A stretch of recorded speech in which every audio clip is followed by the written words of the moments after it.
So, hello everyone. We'll start analyzing the Hindu newspaper for 17th of January. पहला article है Mathura mosque Supreme Court stays High Court decision on inspection panel.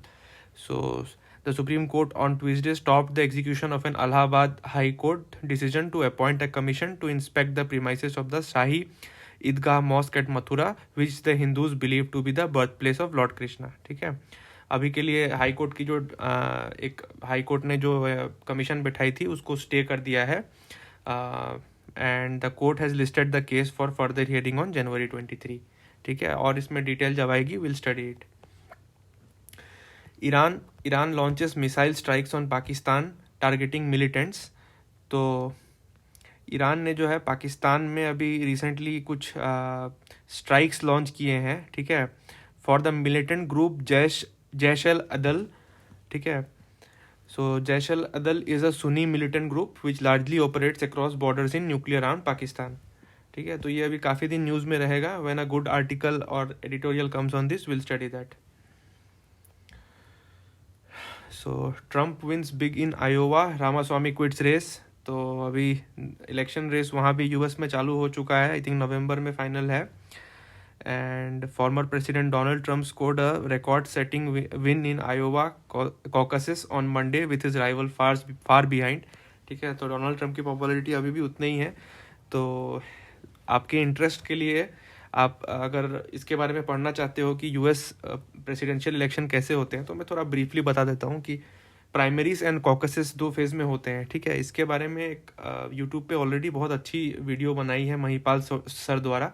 ठीक है, मैं हो सके तो उसको कमेंट्स में भी डाल दूंगा. You can watch that. वो आधे घंटे का पूरा उन्होंने एक्सप्लेन किया है. I will not go in details for that because exam perspective से हमारे लिए उतनी भी इंपॉर्टेंट नहीं है. बस हाँ, ये जान सकते हैं हम कि यूएस का जब प्रेसिडेंशियल इलेक्शन होता है वो प्राइमरीज एंड कॉकसेस फेजेस में होता है. ठीक है, so one news is coming from USA. Arctic blast ends New York snow drought. तो जो यूएस न्यूयॉर्क में कई 1-2 साल से शायद स्नो नहीं गिर रही थी, तो आर्कटिक सर्कल से जो कूल एयर है that has come and after 2 years that snow drought has been removed and first time people have experience snow after 2 years. That is the news. ठीक है, next news is Supreme Court bench split on nod for graft charges against Naidu. ठीक है, तो अभी supreme court का जो verdict है वो थोड़ा डिवाइडेड है ऑन जो चंद्रबाबू नायडू के अगेंस्ट में जो केस चल रहा है प्रिवेंशन ऑफ करप्शन एक्ट के अगेंस्ट में. ठीक है, they were divided on that on whether prior sanction from the competent authority under section 17A of the Prevention of Corruption Act ये इन पे लागू होगा कि नहीं, उस पर थोड़ा सा ये लोग मतलब जो थोड़ा सा मतलब कॉन्सेंसस नहीं है. लोग जजेस का अलग अलग ओपिनियन रहा है कि क्योंकि जब ये prevention of Corruption act law in पे लगाया गया था उस टाइम ये 17A जो है ये अमेंडमेंट तब तक नहीं हुई थी. ठीक है, तो ये इनके केस में ये रेट्रोस्पेक्टिवली लगेगा कि नहीं, इस पे थोड़ा सा कॉन्सेंसस नहीं आया. The FIR against mister Naidu was registered prior to the amendment in the act inserting 17A कि 17 एक्चुअली बेसिकली ये है कि वो इन्वेस्टिगेशन चालू करने के पहले प्रायर सैंक्शन होना चाहिए, जो कि इस केस में नहीं हुआ था. तो ये बाद में ये लॉ आई है. तो अभी मतलब ये लोग नहीं बता पा रहे हैं कि whether that protection to him should is retrospective और नॉट, कि वो मतलब वो बाद में आई है तो वो जो पीछे उनका जो ये जो वर्डिक्ट आई है उसके लिए वो एप्लीकेबल है कि नहीं. ठीक है, रेट्रोस्पेक्टिव है कि नहीं, तो अभी इसके लिए फाइनल डिसीजन नहीं आया है.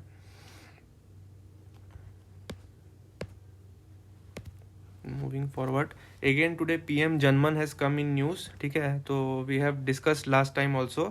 PM Janman is for the particular vulnerable tribal groups. ठीक है, under the ministry of tribal affairs.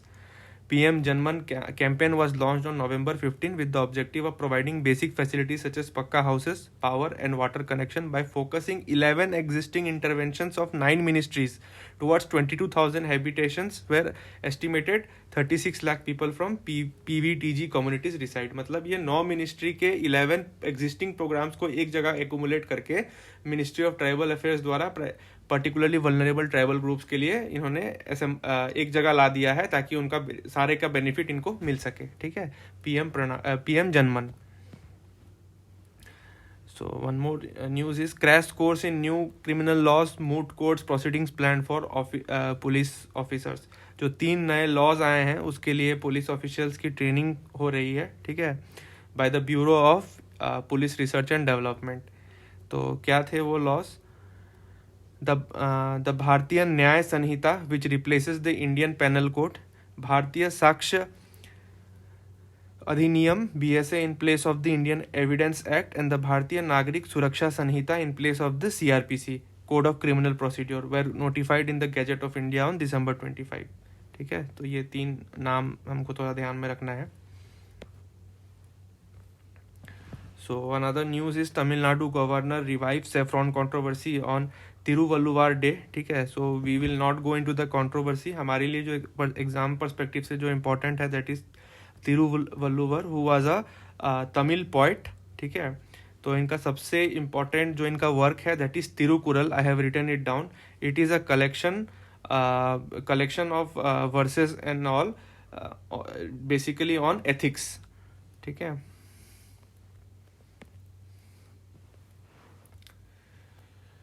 so one news is from the Home Ministry cancels FCRA registration of Center for Policy Research. FCRA is the Foreign Contribution Regulation Act. ठीक है, जो 2010 में आई थी if I am not mistaken. So एक research group का एक उन्होंने foreign funding को कैंसिल कर दिया है. अभी फॉरेन FCRA में एक रिसेंट अमेंडमेंट भी आई थी which has made it very strong. ठीक है, कि ये टोटली होम मिनिस्ट्री के अंदर रेगुलेट होता है and to control the anti national activities going on in the name of foreign funding and all, इसको स्टॉप करने के लिए कुछ उसको अमेंडमेंट लाए गए थे. ठीक है, so they are under stricter control of the home ministry. जो फॉरेन कंट्रीब्यूशन जिस भी NGO वगैरह को मिलता है उसके लिए आपको एक पर्टिकुलर SBI की दिल्ली ब्रांच में आपको अकाउंट बनाना पड़ेगा so that things can be under the control of the home ministry. ठीक है, this is basically to stop the anti-national activities which were being funded from foreign nationals or organizations. ठीक है, तो FCRA के बारे में हम थोड़ा सा जान लिए.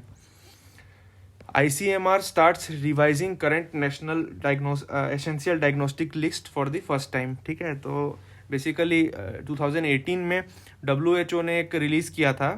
आपका जो सेकेंड पैराग्राफ में आप देखेंगे 2018 the world health organisation recommended the development and implementation of the national essential diagnostic list to facilitate the availability of in vitro diagnostics across the various tiers of health care pyramids in facilities with और without an on site laboratory. फिर हमारे Indian ICMR ने, Indian council of medical research ने WHO के recommendation पे ये India first NADL list जो है जारी की थी 2019 में. अभी उसको अपडेट कर रहे हैं. That is the news, right. So the next news is ये कोई ज़्यादा इंपॉर्टेंट न्यूज़ नहीं था but just will see the gist what it will take to make science communication work for India. ठीक है, बेसिकली साइंस के awareness के बारे में यहाँ पे लिखा है. The pandemic expose serious lacunae in the reliable communication of scientific information in India, particularly vis accurate data reporting, vaccine hesitancy and prediction of the resurgence of infection. जो basically जो हम लोगों को दिखा कि साइंटिफिक टेम्परामेंट की कमी कहीं ना कहीं जनरल पब्लिक में थी रिगार्डिंग वैक्सीन एंड एवरीथिंग. ठीक है, लोग अपने एजम्पशंस पे काम किए जा रहे थे. तो इसके लिए कुछ ना कुछ हमको पॉलिसी लेवल पे एनकरेज करना पड़ेगा. देखिए, साइंस अपने जगह प्रोग्रेस कर रही है बट साइंस का अगर साइंस वो एक कॉमन मैन के लिए अगर वो हेल्प ना कर पाए तो वो सिर्फ लेबोरेटरी में रह जाएगी. तो हमको साइंस को लेबोरेटरी से निकाल के एक कॉमन आदमी के पास पहुंचाना है. तो that is where the policy making comes in to play. यही चीज़ को थोड़ा यहाँ पे इन्होंने समझाया है. In 2021 the government set up the CSIR national institute of science communication and policy research by merging 2 institutions. Nearly all national science funding agencies have science communication divisions which issue press releases, conduct social media campaigns and garner support for exhibition and popular lectures. मतलब कि public engagement की बहुत ज़्यादा ज़रूरत है. ठीक है, आप साइंस को सिर्फ लेबोरेटरी तक नहीं रख सकते. वो साइंस का कोई फिर फ़ायदा नहीं रहा अगर वो मतलब पूरे दुनिया का, समाज का, अगर वो कुछ भला ना कर पाए. Science communication has to be part of the scientific process itself. This involves building student scientist and institutional level approaches to effectively communicate science in constantly changing social, scientific and political environments. ठीक है, यहाँ पे example दिया है कि coverage of Chandrayaan 3 was an exemplar of the public communication of advance science and likely contributed to wide spread understanding and discourse around the endeavour. जो हमारे इसरो के मिशंस होते हैं for which every Indian is proud of. ठीक है, तो इससे basically education भी हमारा बढ़ रहा है. तो यही बात को जो है इस आर्टिकल में इन्होंने समझाया है. फिर नेक्स्ट एक एडिटोरियल है, जुडिशियल कॉन्ट्राडिक्शन इन दिल्ली चीफ सेक्रेटरीज एक्सटेंशन. ठीक है, तो दिल्ली के जो चीफ सेक्रेटरी थे उनके रिटायरमेंट के बाद कुछ एक्सटेंशन उनका हुआ है. So basically this news is regarding that only. ठीक है, तो हम एक्चुअली क्या हुआ था कि लास्ट ईयर सुप्रीम कोर्ट का एक वर्डिक्ट था and then a law was brought in to negate that. Okay, and after that again the Supreme Court has given another kind of judgment. ठीक है, तो here the author is of the opinion that both the judgments are contradictory. ठीक है, that is what he has explained. Not very important for exam perspective, still will थोड़ा सा हम देख लेंगे इसको. तो यहाँ पे लिखा है, it must be noted that the government of national capital territory of Delhi amendment act has been challenged by the Delhi government but had not been stayed by the courts due to a presumption of constitutionality.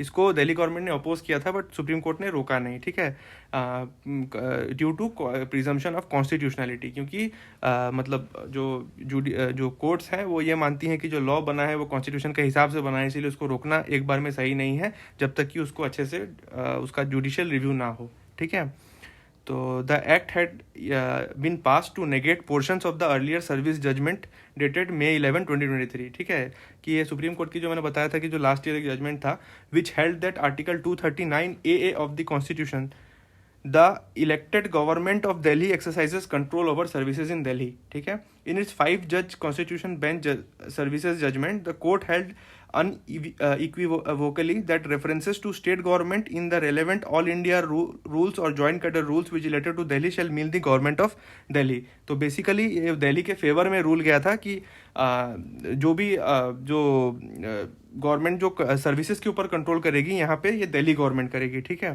Going by this rule the Delhi government's recommendation was necessary for extending the tenure of the chief secretary under rule 16 of the all India services rules 1958. मतलब Delhi government का recommendation की जरूरत थी. ठीक है, but उसके बाद ये लॉ ला के इसको नेगेट कर दिया गया, जो the government of national capital territory of Delhi act 2023 को.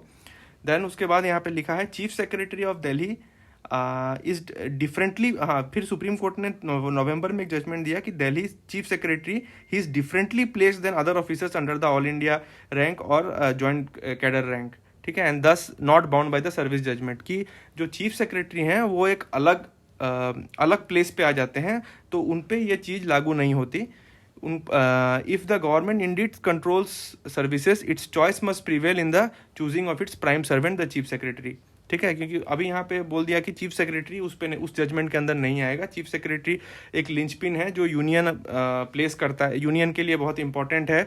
और ये बोल के इन्होंने बताया कि chief secretary will not be under that purview. ठीक है, तो if the government indeed controls services, its choice must prevail in the choosing of its prime servant, the chief secretary. ठीक है, however, the court's current order of November 29, 2023, permitting the union government to unilaterally extend the tenure of the incumbent Delhi chief secretary despite the Delhi government's opposition seems to have undone the court's own reasoning and constitutional logic. तो यही जो author हैं, जो senior advocate of the supreme court Sanjay है, इनका view ये है कि by this judgement it is going opposite to its earlier judgement of May 2023.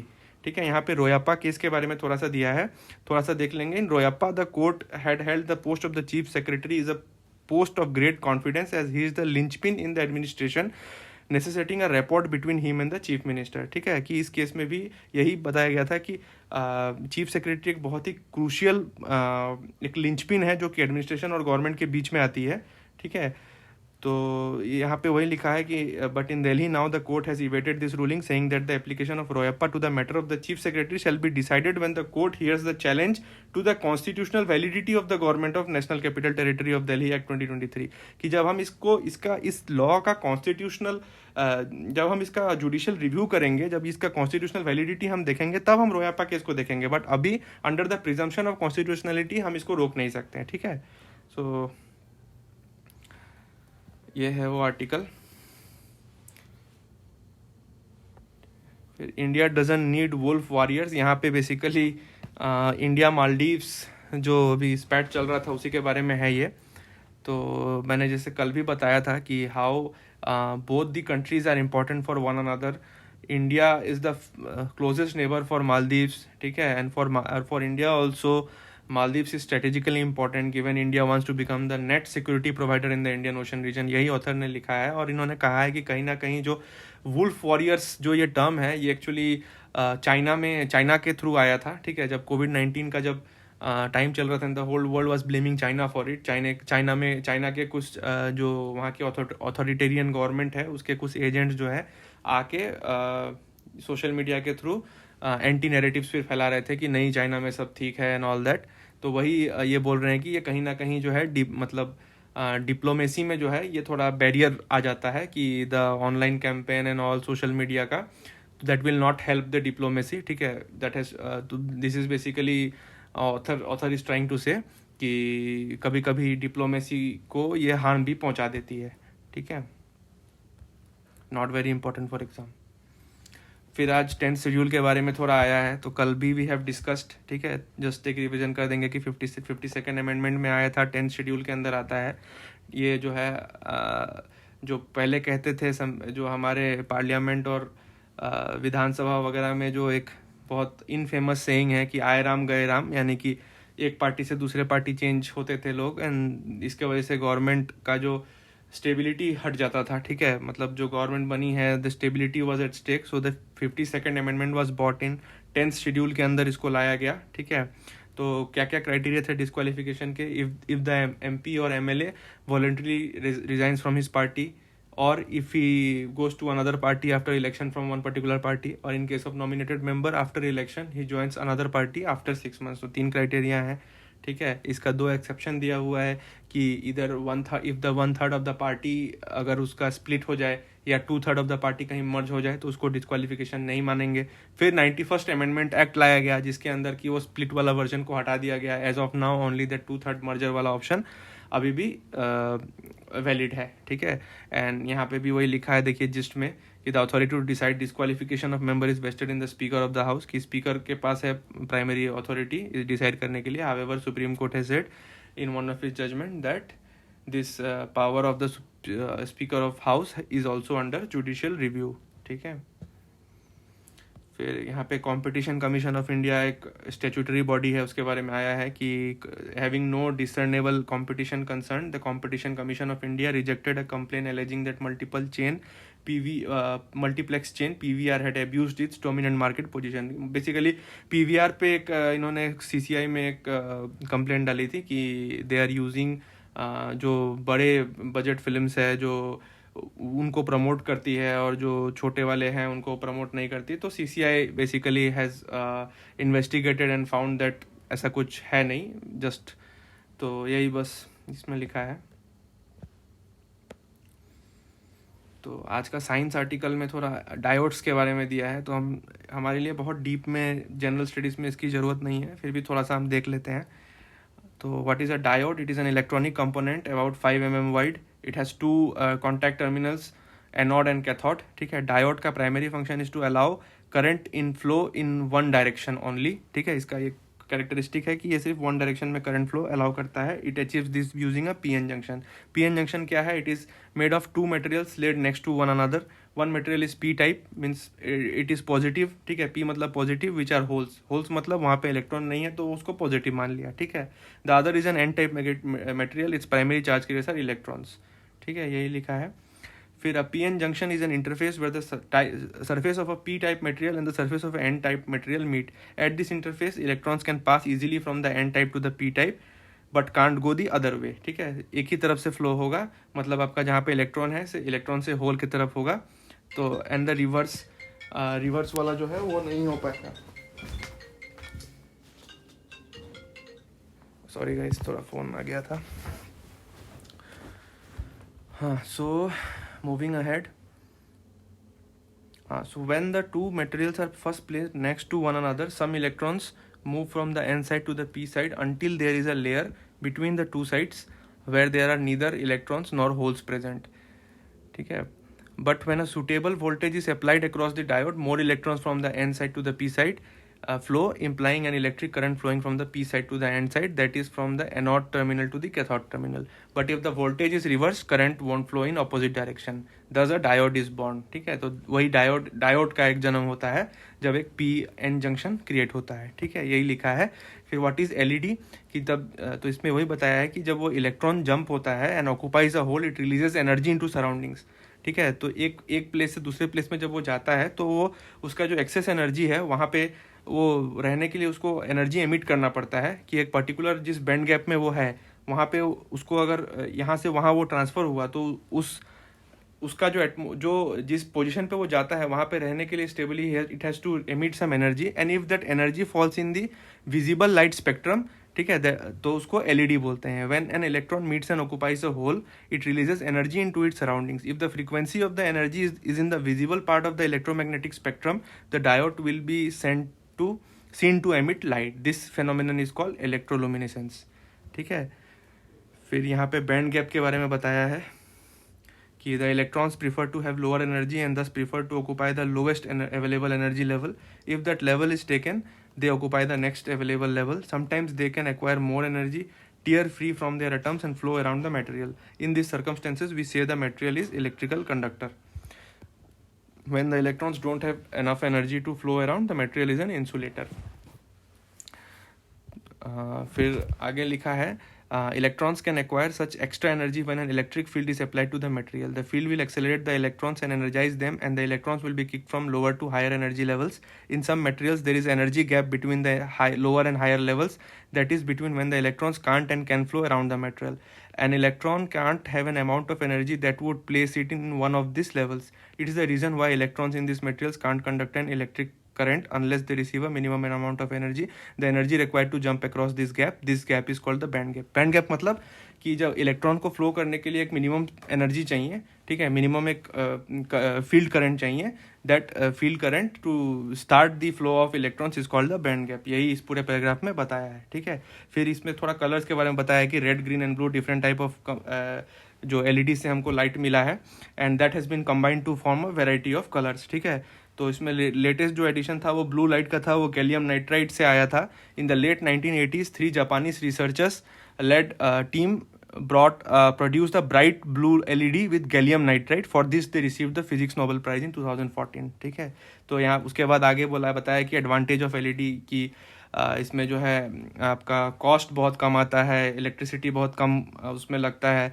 यहाँ पे एक मूरेज लॉ फिर से बता दिया है, कल भी हमने मूरेज लॉ देखा था कि कंप्यूटिंग स्पीड के इसमें, तो यहाँ पे भी है कि the number of transistors on a chip would double every 2 years, ठीक है। और एलईडीज़ के केस में एक हाइट्स लॉ के बारे में बताया है। हाइट्स लॉ कहता है कि for a given frequency of light the cost per unit light of an LED will drop 10 times and amount of light it produces will increase 20 times every decade, ठीक है। एंड उसका application बताया कि industry, consumer electronics and household appliances from smartphones to TV screen, signboards to feeding plants, light in greenhouses, bar code scanners to monitoring air quality, हर जगह पे आजकल LED का use हो रहा है। Next coming to the world, एक news है कि ahead of general elections in the US based artificial intelligence research organization OpenAI has said it will not allow its AI to be used for political campaigning and continue to work to prevent misleading deepfakes and chatbots impersonating candidates. तो OpenAI ने जो है ये अभी declaration दिया है कि हम पॉलिटिकल कैंपेन्स में पार्ट नहीं लेंगे।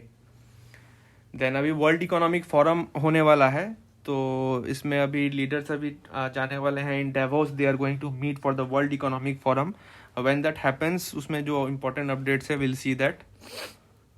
फिर एक न्यूज़ है यूके की, कि यूके की जो प्राइम मिनिस्टर है, इन्होंने